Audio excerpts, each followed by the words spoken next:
udah mendengar mau lebaran terus ada info Trump, terus lihat sikap pemerintah nggak satset, terus kemarin konvers, pasar gimana, Goy? Kalau kita lihat, ini kan Trump ini kan bisa kita bilang hanya ingin menunjukkan hegemoninya. Yes. Kalau tadi TFND mengatakan apa sih motifnya gitu kan?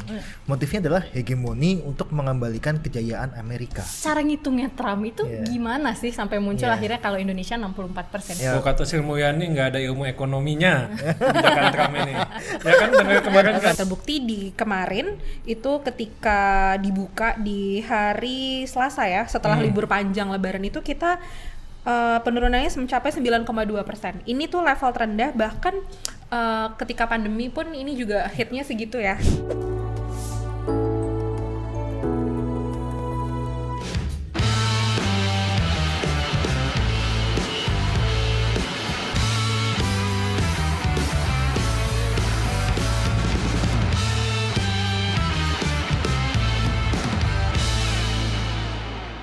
Hai, balik lagi di Jelasin Dong bareng aku Vindru Florentin. Saya Mamang Cesar. Saya Goida Rahma. Jangan lupa untuk subscribe YouTube Tempo.co. Buat teman-teman yang mau baca tulisan jurnalis Tempo, akses di tempo.co. Jangan baca dan sebarkan konten bajakan karena di situ ada hak ciptanya ya. Iya, karena di situ ada banyak banget liputan menarik yang bisa kalian baca. Salah satunya bisa diakses free untuk semua pembaca Tempo, itu soal kondisi ekonomi kita. Kita punya laporan khusus soal pasar keuangan, apa sih yang kejadian di bursa saham yang warnanya merah itu sekarang. Membara.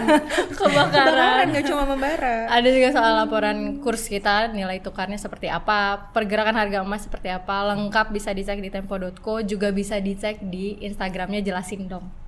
Yes. Selain yang free, ada juga untuk liputan khusus teman-teman yang berlangganan. Ada apa, Goy? Iya, di Koran Tempo atau Premium Harian kita punya liputan tentang maraknya PHK di sektor perhotelan. Ini kemungkinan ada dampak dari efisiensi anggaran karena kan udah nggak ada lagi tuh rapat-rapat di hotel. Pemangkasan kali ya. Ya. Ada rapat di hotel. Oh iya, di Fairmont itu ya. Iya. Iya itu, terus dan ternyata nggak cuma sektor perhotelan aja tapi juga ke sektor padat karya lainnya gitu. Di mingguan Bang silakan. Ya, kalau mingguan kita ada di ekonomi ya, kita punya laporan khusus nih Tempo bareng dengan Serios ya. Ini economic review 3 bulan terakhir nih. Seperti apa sih ekonomi kita, benar nggak sih kita ini siap menghadapi krisis global ekonomi?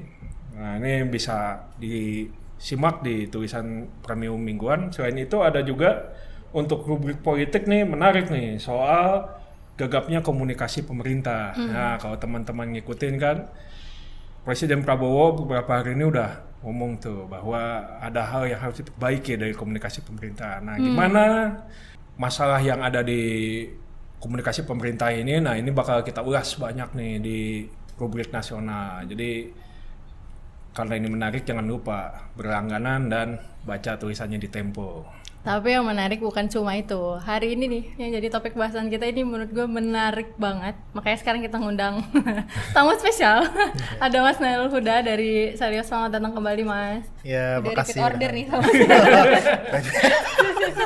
Iya, review memuaskan ya. bintang 5. Bintang 5, betul. Reviewnya memuaskan.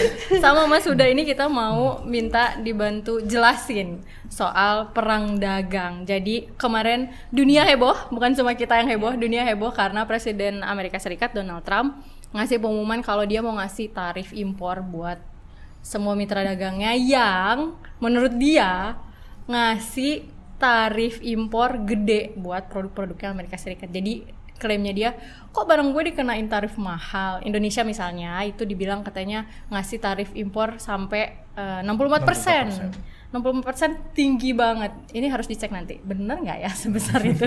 Tapi sebelum ke Mas Huda, mungkin saya share dulu deh. Responnya Indonesia di Indonesia sendiri setelah ada pengumuman itu kayak apa? Ya memang respon pemerintah ini ditunggu-tunggu ya. Karena kebijakannya Donald Trump ini kan muncul pas lagi lebaran. Libur lebaran lah. Jadi pada saat itu tuh orang menunggu-nunggu sebenarnya apa sih gitu ya kebijakan pemerintah, dan waktu itu belum juga ada sikap dari otoritas berwenang, misalnya Kemenko Ekonomi atau Presiden bahkan ya. Masih mudik kali emang. Mungkin ya. Mana Pak Prabowo mudik? Gak gercep soalnya. Lanjut. Nah, setelah lewat masa mudik dan arus balik tuh hari Senin, gue asalnya pengen nyantai-nyantai. Karena orang masih pada cuti bersama kan. Betul. Nah, tapi ternyata ada yang udah mulai kerja duluan, yaitu Kemenko Ekonomi itu. Oh, posnya Pak Erlangga. Yoi, jadi pas hari Senin itu gue dapat undangan tuh. Ngumpulin asosiasi-asosiasi pengusaha. Itu sekitar 100-an kalau kata Erlangga ya. Baik itu yang datang online maupun yang datang di lokasi. Yang di lokasi itu misalnya Apindo ya, Asosiasi Pengusaha Indonesia, Bu Sinta Kandani, terus juga Asosiasi Pertekstilan gitu ya, terus konveksi. Pokoknya yang hadir itu rata-rata adalah yang terimbas dari kebijakan tarif ekspornya, tarif impornya ya, Donald Trump, terutama TPT ya, terus alas kaki gitu ya, terus elektronik. Nah, di sana mereka dikumpulkan bersama juga dengan sejumlah wamen terkait ya, wamen perindustrian, terus wamen keuangan dan wamen luar negeri. Nah, itu semuanya ngumpul di situ. Mereka membicarakan soal menu-menu yang akan ditawarkan dalam negosiasi. Jadi pemerintah ini memutuskan untuk tidak melakukan retaliasi. Nah, kalau misalnya kita lihat kan negara-negara lain sudah mengumumkan ada yang melakukan retaliasi ya, misalnya China gitu ya, terus Kanada gitu. Nah, kalau Indonesia sudah diputuskan katanya kami tidak akan melakukan retaliasi, melainkan akan negosiasi. Karena itu pemerintah menyiapkan beberapa menu penawaran, karena Amerika sendiri menyampaikan apa aja yang mereka keluhkan dari Indonesia, misalnya hambatan non tarif ya, terus juga misalnya defisit perdagangan yang sampai ini datanya beda nih, Prabowo bilang 17 miliar US dollar, sementara Amerika bilang 18 miliar ya. Nah, sekitar segitu ya. Nah, karena itu ada beberapa yang akhirnya disiapkan gitu ya. Dan kemarin juga, jadi setelah ngumpulin pengusaha gitu ya, mereka membawa itu untuk bertemu dengan ya diangkat lagi ke level yang lebih tinggi, ke presiden ya, itu ya, untuk dia negosiasi. Nah, sehari setelah pertemuan itu ada lagi nih namanya sarasehan ya, atau apa, silaturahmi ekonomi. Yaitu dihadiri oleh Prabowo, menteri-menteri ekonomi gitu ya, dan juga pelaku-pelaku ekonomi, mau itu banker dan lain-lain. Di sana hampir 3 jam tuh, gua dari jam berapa? Wartawan sendiri udah dari siang, dari jam 11-an sudah di Menara Mandiri di Sudirman tuh, untuk mau tahu tuh apa aja sih yang diomongin di rundown yang kita dapat sampai jam 3. Ternyata panjang banget sampai jam 5-an. Nah, di situ banyak tuh yang diomongin tuh, gua Apa aja, Mas? nyatet. Jadi karena ada beberapa menu yang disiapkan pemerintah untuk melakukan negosiasi. Misalnya mau melakukan deregulasi. Nah, ini kita nanti coba bahas juga sama Mas Huda ya. Deregulasi misalnya itu karena negara-negara lain juga ngasih sweetener ya, misalnya Vietnam yang menurunkan tarif impor produk Amerika jadi 0%. Kalau kita enggak, sweetener kita mau ini justru kemarin Prabowo itu bilang mau membebaskan kuota-kuota impor. Ya nggak ada lagi apa hambatan-hambatan non tarif itu mau dikurangi. Jadi siapa yang mau impor bebas, ya kan? Terus larangan jangan dipersulit, pertek dihapus. Permendak 8 besok saya tanda tangani, nggak jadi karena ke luar negeri. Jadi pulang di luar negeri saya tanda tangani katanya gitu kan. Ya semua mau dipermudah tuh. Nah, selain itu hal lainnya adalah strategi pakpok. Dengar nggak pakpok? Nggak tahu lagi gue.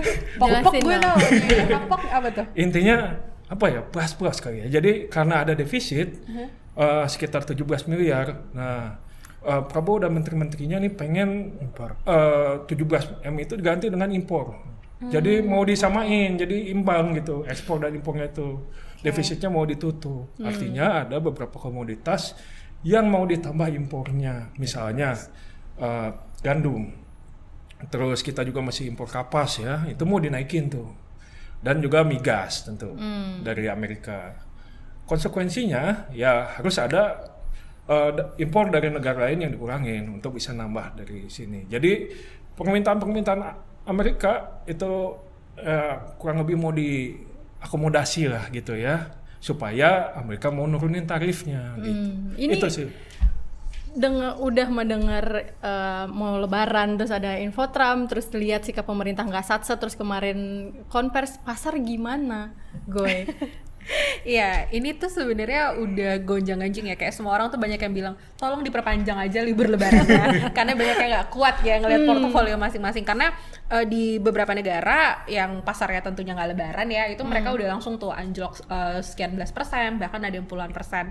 Nah, Indonesia juga sebagai negara yang kuat juga ya, modal asingnya pasti juga terdampak nih. Terbukti di kemarin itu ketika dibuka di hari Selasa ya, setelah libur panjang lebaran itu kita penurunannya mencapai 9,2%. Ini tuh level terendah, bahkan ketika pandemi pun ini juga hitnya segitu ya gitu. Jadi sempat trading halt 30 menit. Nah, ini juga nih yang bikin kemudian jadi pertanyaan juga ya. Di hari H itu sebelum pasar dibuka ada pengumuman baru dari bursa tentang aturan trading halt yang baru. Berubah gitu. Nah, ini juga bisa dibilang sebuah kebijakan yang ini panik sih ya gitu ya. Jadi investor juga makin ketar-ketir nih. Jadi makin banyak yang kabur. Dan capital outflow di hari itu tuh cukup besar, itu sekitar 3 triliun. Hari itu yang langsung kabur dari pasar saham. Dan yang berdarah-darah itu hampir semuanya saham-saham big caps gitu ya, itu jatuh semua. Kapan lagi lihat Telkom di 2000 ya, itu kalau mau serok lah ya. Saatnya gitu. justru ya. Tapi jangan semoga nggak panik, nggak cut loss karena rugi gitu ya. Gitu. Nah, itu kemudian nggak cuma saham gitu ya, tapi ini juga terdampak ke rupiah. Rupiah itu sempat bahkan menembus level terendah seperti krisis ini ya, lebih krisis 98. Betul. Jadi 16.000 iya, sekian 16.900 hampir 17.000 gitu. Jadi emang memperlihatkan gitu ya persepsi investor gitu ya, kalau apalagi pemerintah bisa dibilang nggak gercep gitu ya, nggak satset gitu ya merespon ini gitu. Dan ini juga kalau kata analis banyak yang bilang kurang puas jadinya sama statement pemerintah ya, yang nggak clear gitu, yang masih belum jelas apa sih tadi menu-menunya juga mungkin nggak seperti negara-negara lain gitu ya, yang dengan jelas gamblang gitu mau apa, jadi bisa membuat perhitungan gitu, Vin. Kita tahan dulu ketidakpuasannya atas semua yang terjadi setelah lebaran ini, tapi mau minta mundur sedikit, Mas.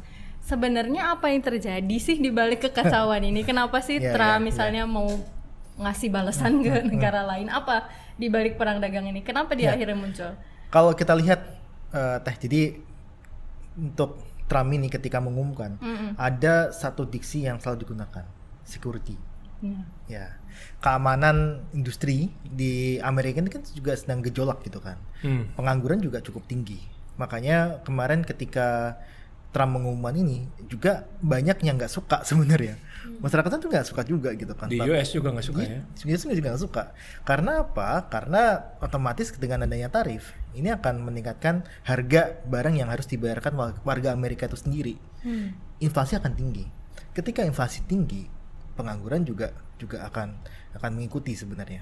Nah, makanya kalau kita lihat ini kan Trump ini kan bisa kita bilang hanya ingin menunjukkan hegemoninya. Kalau tadi TFND mengatakan apa sih motifnya gitu kan. Motifnya adalah hegemoni untuk mengembalikan kejayaan Amerika. Banyak dalam beberapa tahun terakhir ya, mungkin 20 atau 10 tahun terakhir, banyak perusahaan yang kabur dari Amerika itu kepada negara dunia ketiga. Pada saat itu China, kemudian China ada perang dagang jilid 1, kabur ke Vietnam gitu kan. Nah, inilah yang diinginkan Trump adalah banyak perusahaan yang mau balik lagi. Karena bagaimanapun juga di Amerika itu pangsa pasarnya tinggi, banyak ya, besar ya. Tapi industrinya bukan dari sana. Industrinya banyak dari luar. Mereka misalkan alas kaki ya banyak dari luar, dari Vietnam, dari Indonesia termasuk. Kemudian untuk barang-barang teknologi pun, untuk produk-produk yang handphone misalkan, itu juga banyak dari China gitu kan. Manufacturing di China. Nah, inilah yang menyebabkan Trump ini bermimpi untuk bisa ya, kalau nggak mau diterapkan tarif yang lebih tinggi, balik dong ke kita gitu. Tapi kan nggak semudah itu. Nggak semudah itu mereka bisa merelokasi kembali ke US gitu.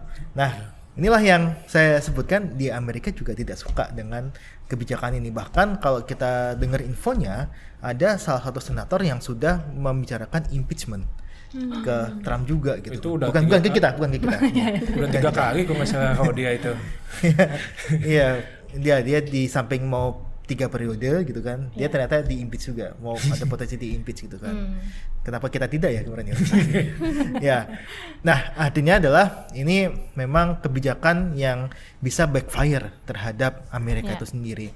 Trump kemarin juga mungkin sedikit panjang ya. Trump, saya cerita sedikit tentang bagaimana respon dari The Fed, ya kan? Trump kemarin meminta untuk The Fed itu menurunkan suku bunga. Untuk menarik investasi. Oh iyalah kita turunkan suku bunga gitu. Tapi yang namanya The Fed kan dia kan independen gitu kan. Jerome Powell bilang kalau kita nggak mungkin menurunkan suku bunga, inflasi ini di depan mata gitu kan. Ketika diturunkan inflasi tinggi, otomatis ya tadi chaos lagi dan sebagainya. Kita menghadapi inflasi yang tinggi, jadi stagflasi dan sebagainya. Makanya Jerome Powell ketat tuh, nggak mau dia menurunkan suku bunga. Tapi nggak tahu kalau bilang Bank Indonesia ya, enggak, apakah sama juga gitu kan? Katanya sih independen sama-sama. Nah, katanya. Nah, tapi ini yang memang terjadi di Amerika kondisinya seperti itu. Dan akhirnya Trump membuat ya tadi kebijakan-kebijakan ini seolah-olah ya ingin menunjukkan super power dia. Bahwa ya sekarang Anda semua memanut siapa gitu kan. Amerika dulu jaya. Sekarang ketika industrinya sudah beralih ke dunia ketiga seperti China dan sebagainya, untuk share PDB-nya sendiri itu berkurang. Sekarang China lagi melejit-melejitnya gitu kan, karena di China juga penduduknya juga banyak gitu kan, dan juga di situ perkembangan ekonomi China itu juga melesat gitu kan. Makanya yang sebenarnya ditargetkan dari awal itu adalah China. Tapi akhirnya merembet kemana-mana gitu kan. Bahkan tadi TFND juga menyebutkan itu 64% tuh Indonesia menerapkan tarif ke Amerika gitu kan. Saya bingung juga. Kita cek kan, apakah emang seperti itu? Ternyata tidak gitu kan.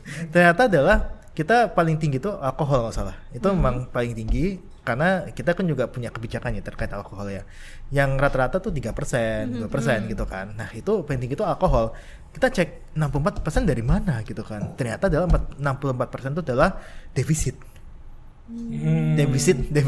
Defisit trade-nya Amerika dengan kita Indonesia, gitu. Itu dia. Ini harus di-clearkan juga karena banyak yang bertanya, cara ngitungnya Trump itu gimana sih sampai muncul akhirnya kalau Indonesia 64%. Sebenarnya angka itu adalah berarti defisit dagangnya Indonesia sama Amerika, bukan tarif yang kita kenakan ke Amerika. Kalau kata Sri Mulyani nggak ada ilmu ekonominya kebijakan Trump ini.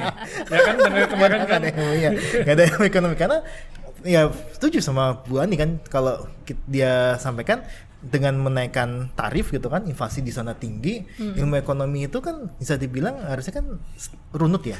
Akan ini dia implikasinya kan A dan B dan C gitu kan. Tapi ini tidak gitu. Kata dia ini akan meningkatkan industri dalam negeri gitu kan. Tapi kan nggak semudah itu juga gitu. Jadi inilah yang kita lihat Trump ini menjadi sebuah ya kalau kemarin ngobrol megalomiak ya. Yang dia sangat-sangat membesarkan diri sendiri gitu. Jadi Amerika ini besar gitu.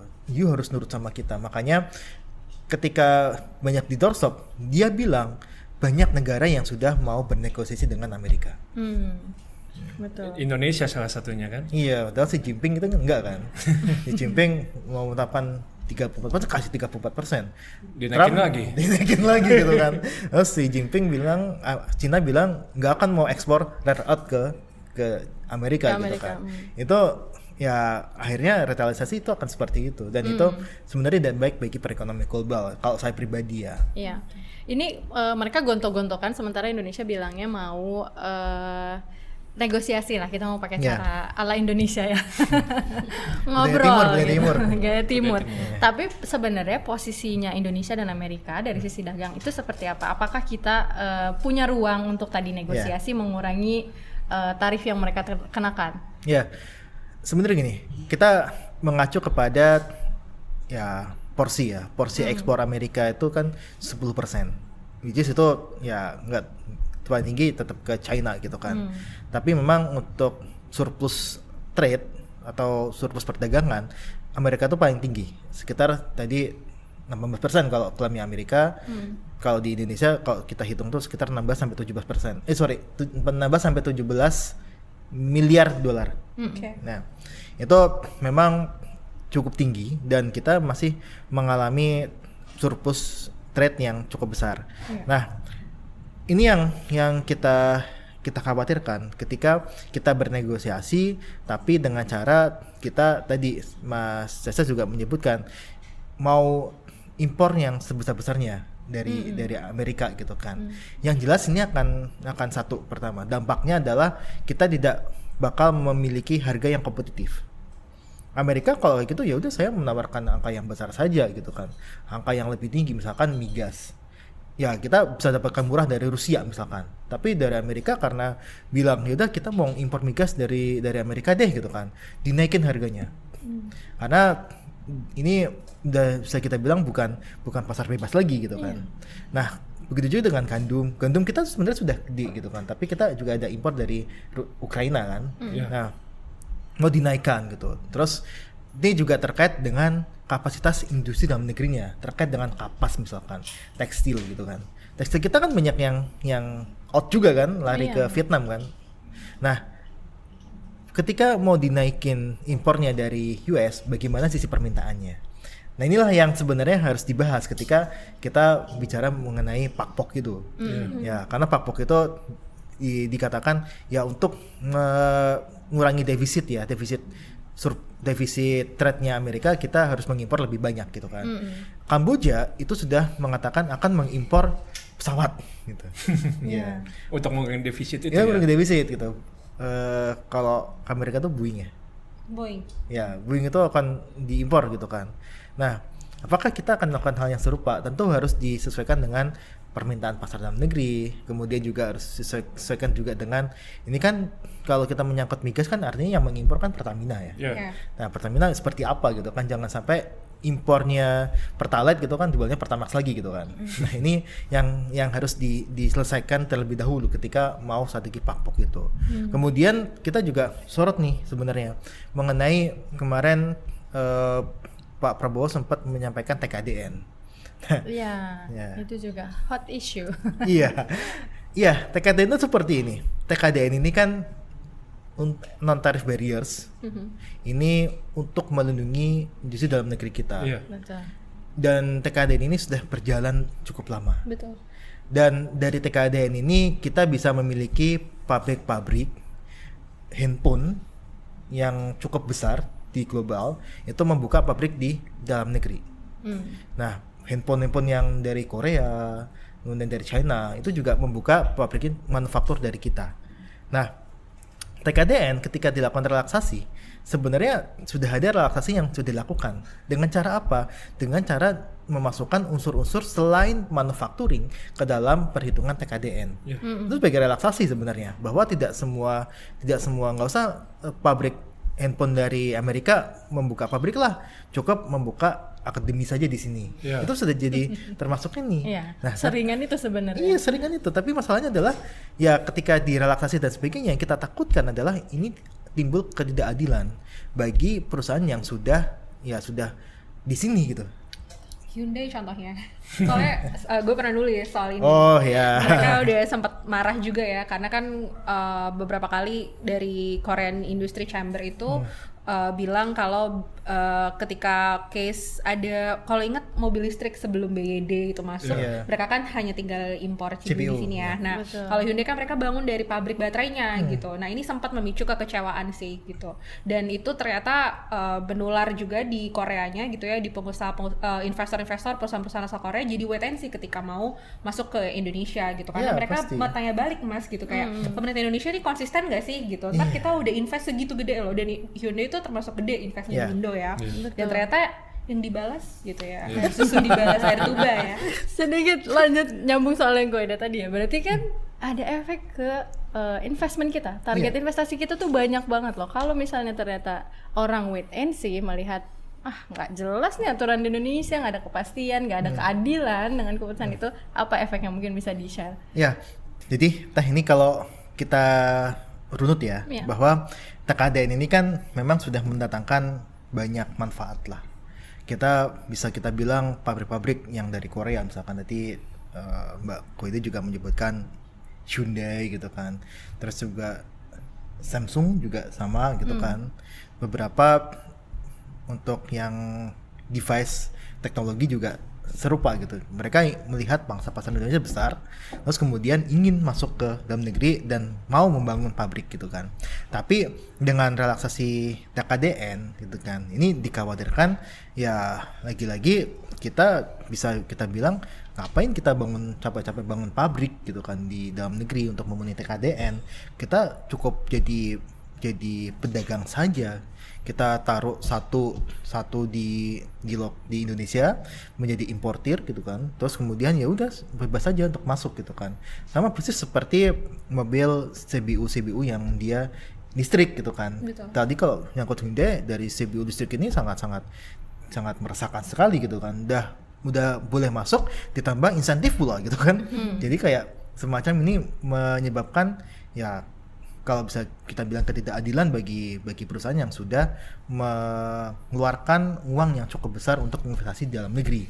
Nah, kita sebenarnya kita tidak ingin juga menghambat dari sisi adanya produk yang masuk ke dalam kita gitu kan. Kita juga melihat ada banyak yang belum siap diproduksi dalam negeri. Kalau kita melihat dari berbagai percakapan di media maupun media sosial kan banyak yang bilang, oh ya iya TKDN direlaksasi nggak apa untuk bisa memasukkan barang-barang yang memang belum bisa diproduksi dalam negeri. Tapi bagaimana untuk barang-barang yang sudah bisa diproduksi dalam negeri gitu kan. Nah ini yang jadi repot gitu kan.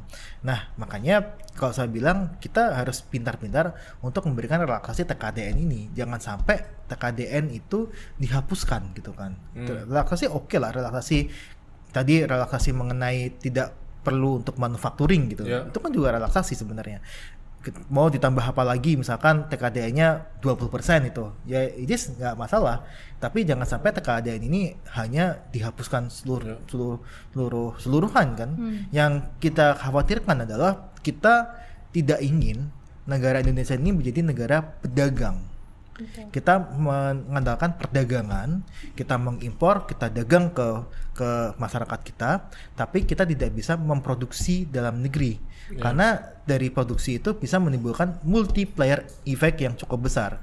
Salah satunya ke sektor penyerapan tenaga kerja. Nah, ini yang kita inginkan gitu kan. Dan kemarin ketika kita bicara mengenai kasus Apple, ini juga sudah oke langkah pemerintah untuk bisa bernegosiasi dengan Alot gitu kan, bahwa Apple harus bangun manufaktur di sini gitu kan. Meskipun kita juga melihat nggak usah perlulah membangun satu handphone. Saya selalu katakan kita nggak perlu Apple itu membangun pabrik handphone di kita, tapi cukup satu aksesoris misalkan ataupun satu komponen di handphone itu yang bisa diproduksi dalam negeri itu nggak masalah gitu kan. Karena dari situ akan membuka peluang-peluang baru dan sebagainya untuk bisa masuk lebih banyak lagi. Nah ini yang kita khawatirkan ketika TKDN ini dihapuskan. Makanya kemarin saya juga mewanti-wanti pemerintah ini untuk memberikan relaksasi TKDN ini jangan sampai mematikan industri dalam negeri. Kalau itu investasi akan turun. Investasi turun dan tadi sebenarnya kita kan butuh banyak lapangan kerja. Sekarang kan udah banyak yang di PHK. Nah dengan penerapan tarif impor dari Trump, tadi udah dibahas di awal, harga barang kita akan lebih mahal dan jadi susah bersaing, permintaan turun, nggak bisa produksi karena nggak ada yang mau beli. Efeknya akhirnya balik lagi ke PHK.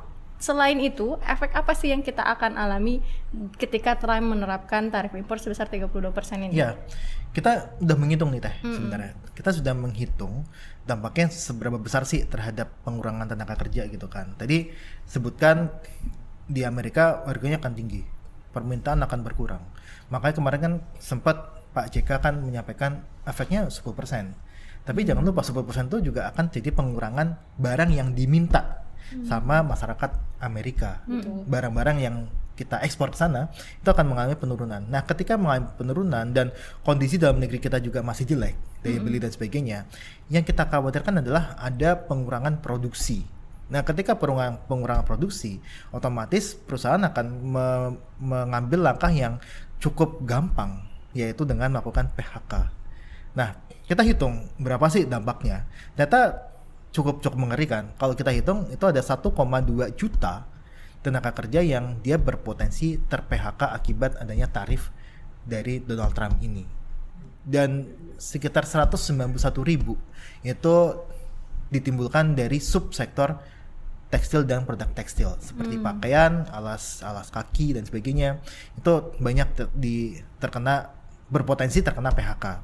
Nah, dari situ kita melihat dampaknya cukup besar juga. Dan kemudian kalau kita lihat dampak lainnya adalah semakin deras arus impor yang bisa masuk ke sini.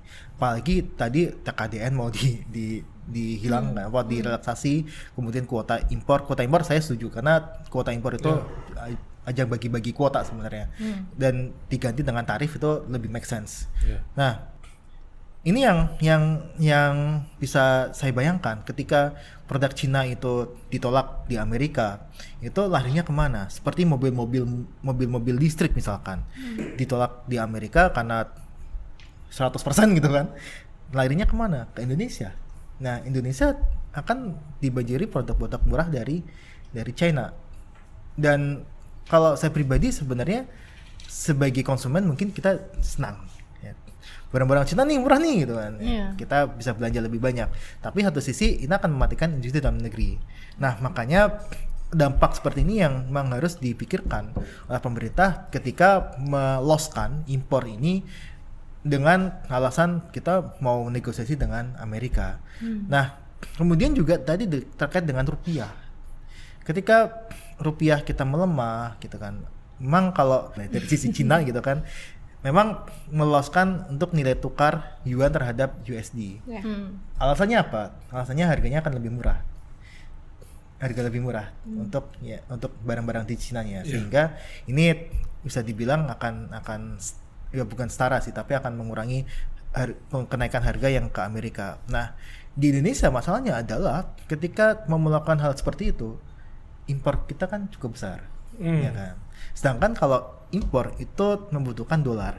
Betul. Kita tidak ingin sebenarnya masyarakat kita terbebani lebih besar lagi dengan adanya imported inflation atau inflasi yang ditimbulkan dari barang-barang impor. Hampir semua ya, sebagian besar lah itu barang-barang produksi di Indonesia itu masih mengandalkan bahan baku dari impor. Salah satunya tempe tahu misalkan.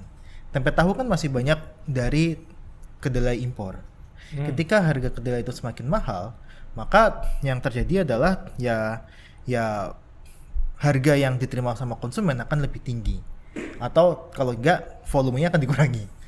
Mungkin tempenya segini gitu kan, jadi segini gitu kan. Nah, itu kalau dulu katanya apa? Tempe setipis ATM. Nah, itu bisa jadi seperti itu karena ini ada import inflation. Dan jangan lupa ini akan semakin menggerus dari devisa. Devisa kita akan semakin tergerus untuk tadi membanjiri pasar dengan dolar. Nah, makanya ini harus disikapi dengan hati-hati. Banyak yang bilang, ya itu nggak apa-apa 17 itu kan lebih murah dan sebagainya. Tapi kita tidak boleh lupa kita masih impor. BBM aja kita masih impor loh. Ya kan? Nah, makanya ini yang dilihat harus hati-hati dengan menerapkan strategi-strategi. Kita tidak mungkin mengikuti seperti China dengan meloskan aja untuk mata uangnya gitu kan. Kita tidak mungkin seperti itu gitu. Kalau China bisa diproduksi dalam negeri mereka sendiri.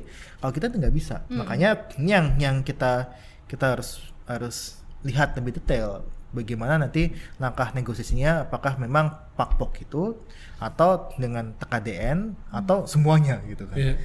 Nah, artinya Mas, kalau dibandingin sama sikap-sikap mungkin ya negara-negara tetangga kita ya, misalnya kan kalau Vietnam juga menawarkan sweetener, Kamboja juga, terus tentu Malaysia, Singapura juga punya sikap sendiri-sendiri.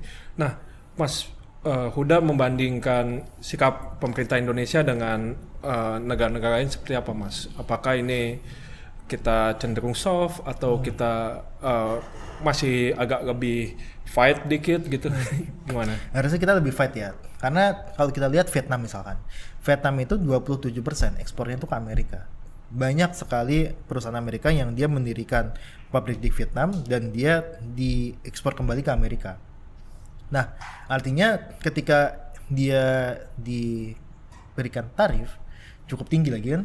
Nah, ini bisa mengancam industri dalam negeri mereka secara masif. Kalau mereka sampaikan, kita akan memberikan tarif 0% sampai segitunya. Artinya memang ini mereka tidak mau kehilangan dari sisi investasi yang sudah ditanamkan oleh pabrik-pabrik asal Amerika itu.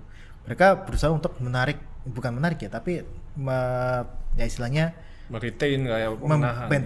membentengi bahwa ini gak boleh lagi kembali ke US nih gitu.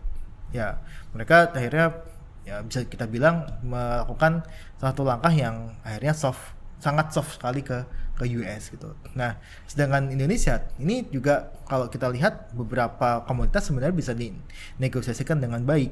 Misalkan CPO kemarin Prabowo sudah ketemu sama Anwar Ibrahim gitu kan. Untuk bukan mendegosiasikan tapi mencoba untuk melihat apakah memang bisa dikerjasamakan. Karena kalau kita lihat pangsa pasar CPO Indonesia dan Malaysia itu kan sangat besar. Indonesia tertinggi nomor 1, kedua Malaysia. Nah, artinya ini kekuatan pangsa pasarnya cukup bisa untuk bernegosiasi dengan Amerika. Nah, sedangkan Amerika juga masih butuh nih CPO gitu kan. Ketika teknologi sunflower mereka masih belum optimal gitu kan. Nah, makanya ini yang kita lihat dari sisi negosiasi, kita perlu membuat suatu koalisi dengan beberapa negara yang mempunyai dampak yang serupa, ya kan. Kita bisa mengajak negara lain dan sebagainya yang bisa menawarkan kita bisa loh melakukan negosiasi apabila kita kuat, seperti yang dilakukan oleh Uni Eropa. Uni Eropa itu kan sebenarnya kan juga selama ini kan ada banyak terpecah gitu ya. Nah, tapi dengan adanya tarif Trump ini bisa kita bilang satu suara semua, gitu kan? Karena di Eropa sendiri ternyata ada banyak potensi negatif ketika ada tarif tersebut. Ada yang terjadi resesi, pertumbuhan ekonomi minus dan sebagainya. Yang ini akan membuat ekonomi Uni Eropa itu akan memburuk. Nah, makanya ini yang kemarin disampaikan sama Pak Erlangga bahwa akan ada satu statement bersama gitu kan. Tapi saya rasa butuh lebih dari itu. Apakah dari sisi mereka akan melakukan satu koalisi dan sebagainya, yang ini diperlukan. Dan saya berapa kali sampaikan ke beberapa media gitu kan. Salah satu langkahnya adalah dengan mengandalkan ya BRICS ataupun dari sisi regional kita bisa ASEAN dan sebagainya untuk bisa melakukan koalisi-koalisi dengan negara lain. Karena bagaimanapun juga Amerika itu kan ingin menunjukkan ini loh saya gitu kan. Tapi dengan negara-negara lain yang mungkin bisa menyatukan kekuatan, ini bisa menjadi oh iya ternyata saya dikucilkan nih sama negara-negara lain gitu kan.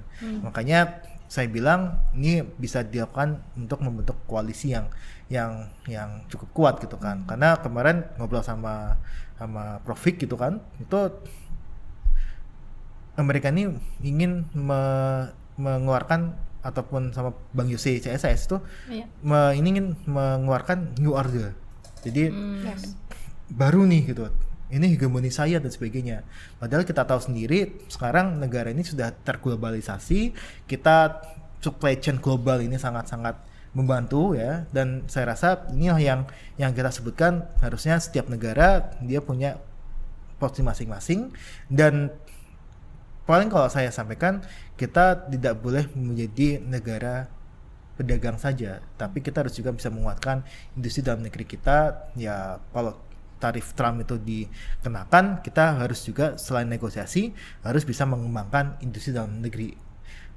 Deregulasi, insentif dan sebagainya itu diperlukan. Oke, Mas tadi kan udah bicara ya bargaining positionnya Indonesia, terus gimana juga kita perlu membangun koalisi gitu ya dengan regional, kemudian sempat disebut BRICS juga. Nah selain koalisi juga kan ini banyak yang muncul juga wacana kalau kita memperluas pasar perdagangan kita gitu. Jadi kayak udah Diversifikasi, ya keluar. kita diversifikasi termasuk ke BRICS misalnya. Nah, ini kalau dilihat Mas potensinya tuh seperti apa sih kalau kita ke mitra-mitra yang non tradisional itu tadi gitu seperti BRICS. Nah, ini kan banyak yang bilang ini potensial tapi ada tantangan gitu kan. Nah, ini boleh dielaborasi Mas. Ya, yang pertama adalah tidak mudah untuk menggantikan pangsa pasar suatu negara. Itu yang perlu dipahami bahwa tidak semua kan permintaan itu kan kita kan bukan satu-satunya produksi alas kaki, ya kan? Ada produsen lainnya gitu kan. Permintaan di Amerika besar. Nah, kemudian memindahkan permintaannya kemana nih? Nah, ini mungkin kalau bisa saya sampaikan sebenarnya ini adalah peran dari masing-masing kedutaan besar. Kedutaan besar itu kalau selalu saya sampaikan ini adalah jadi marketing agennya sebenarnya. Produk-produk kita tuh sebenarnya marketing agennya adalah duta besar gitu kan. Duta besar menawarkan produk A misalkan ke Middle East misalkan. Middle East itu kan kita sangat bekerja sama dengan baik gitu kan. UE juga bangun masjid dan sebagainya gitu kan. Tapi cek dulu Mas, ada nggak duta besarnya? Soalnya di Amerika nggak ada. Kemarin gue nanya tuh sama Wamen gue, Arif Ugoseno, sebenarnya ngaruh nggak sih kita ada dubes untuk negosiasi ini gitu ya? Menurut dia karena ini sudah high level, jadi levelnya adalah ya langsung menteri, Menko lah, Erlangga gitu langsung, atau bahkan nanti mungkin bisa ada phone call dari presiden gitu ya. Tapi kalau high level ya menteri lah gitu. Jadi dubes itu levelnya untuk negosiasi yang berbeda. Sementara ini sudah high level Tapi kalau buat marketing itu harusnya bisa ya Mas ya. Iya. Kalau kan kita nggak mau marketing ke Amerika kan. Iya enggak. Ya, Kita ini ke yang ke lain ya kan. diversifikasi. Nah, tapi menariknya adalah memang dubes ini adalah sumber informasi sebenarnya. Sumber informasi ketika kita punya dubes di suatu negara seharusnya bisa dimanfaatkan. Negara ini mau apa nih kerjasamanya? Misalkan oh ya saya butuh produk A misalkan. Nah, ini adalah peran dari dubes nih misalkan. Peran dubes itu ke arah sana gitu kan. Dubes ini bukan cuma seremonial, tapi lebih kepada arah marketing produk kita. Makanya selalu sampaikan untuk bisa membuka pasar baru di luar pasar tradisional seperti US dan sebagainya. Ini kita butuh peran aktif dari dubes kita gitu. Jangan sampai dubes ini cuman pulang pergi Indonesia sana aja gitu kan, Indonesia Amerika gitu kan. Tapi juga punya peran yang lebih gitu. Makanya ini Mbak Goda kalau bisa saya bilang potensinya paling besar ke Middle East, kemudian ke Afrika. Afrika itu kan tergabung di BRICS ya sebenarnya kan, Afrika Selatan ya. Nah itu bisa menjadi pintu loh sebenarnya kita bisa masuk ke tatanan ekonomi baru katanya kan. Kalau kita lihat film 2012 kan disebutkan Afrika itu kan Tanjung Harapan gitu kan. Jadi memang di situ harapan ekonomi juga sebenarnya juga bisa disamatkan ke Afrika gitu. Dan juga Amerika Selatan, kemudian ini yang bisa kita elaborasi lebih lanjut untuk mengekspor barang-barang kita. Tapi lagi-lagi harus dilihat bagaimana pangsa pasarnya.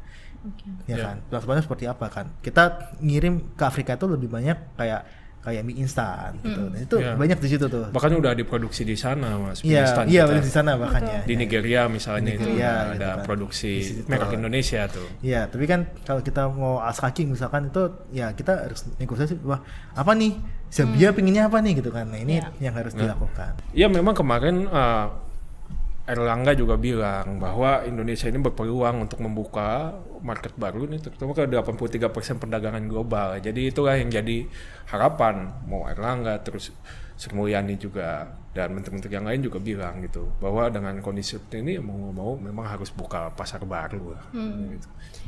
Mas, dengan segala tadi udah panjang lebar dijelasin kita punya resiko apa ke depan, antisipasinya seharusnya seperti apa. Tapi mungkin bisa diingetin lagi untuk perwakilan Indonesia yang akan datang ke Amerika untuk menghadapi kondisi ini. Apa yang seharusnya mereka lakukan? Bagaimana sebaiknya kita bertindak dan resiko apa yang kita hadapi kalau itu tidak dilakukan dengan baik? Pesan untuk Pak Erlangga ini. Dan perwakilannya. Erlangga perwakilannya sama Menlu sama Sri Mulyani. Yang pasti seperti ini, Pak, bahwa kita kalau bernegosiasi itu harus siap peluru kan sebenarnya. Peluru apa sih yang bisa kita tembakkan ke Amerika ketika kita bernegosiasi? Kita jangan hanya bernegosiasi, oh iya Amerika mau A, ya udah kita oke gitu. Tapi kita juga punya peluru. Nah, peluru inilah yang harus disiapkan. Seperti misalkan CPU. CPU itu kan peluru kita yang paling tinggi sebenarnya. Kita sudah bilang nih ke Malaysia gitu, kita siapkan peluru untuk bernegosiasi dengan US gitu. Kemudian ada emas misalkan. Emas ini kan juga peluru kita kan juga sangat kaya dengan emas gitu kan. Kemudian misalkan ada lagi peluru lainnya yang memang itu bisa dijadikan sebagai alat negosiasi. Nah, inilah yang seharusnya disiapkan lebih awal ketika ya Pak Erlangga dan timnya itu akan menuju ke US untuk berunding dengan pemerintahan Amerika gitu kan. Nah, inilah peluru-peluru yang seharusnya disiapkan. Yang kedua adalah kita tidak boleh ini menggadekan dari nasionalisme ekonomi kita. Bahwa kita tadi saya sampaikan di podcast ini panjang lebar mengenai kita tidak boleh menjadi negara pedagang. Kita harus bisa menguatkan ya industri kita dengan cara apa? Ya tadi NTB yang mungkin masih kita bisa pertahankan, kita pertahankan. Kalau kuota impor DHI mungkin itu bisa kita relaksasi. Tapi kalau TKDN itu dihilangkan ya otomatis ini akan menjadi pintu masuk bagi pengimpor gitu kan ya, untuk menjadi pedagang di dalam negeri kita tanpa mereka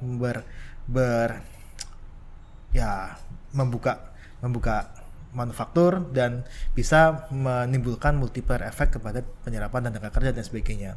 Inilah yang saya sebutkan, ini tidak boleh digadekan. Makanya kemarin ketika ingin relaksasi impor, saya selalu sampaikan, ini kita tidak boleh jadi negara pedagang.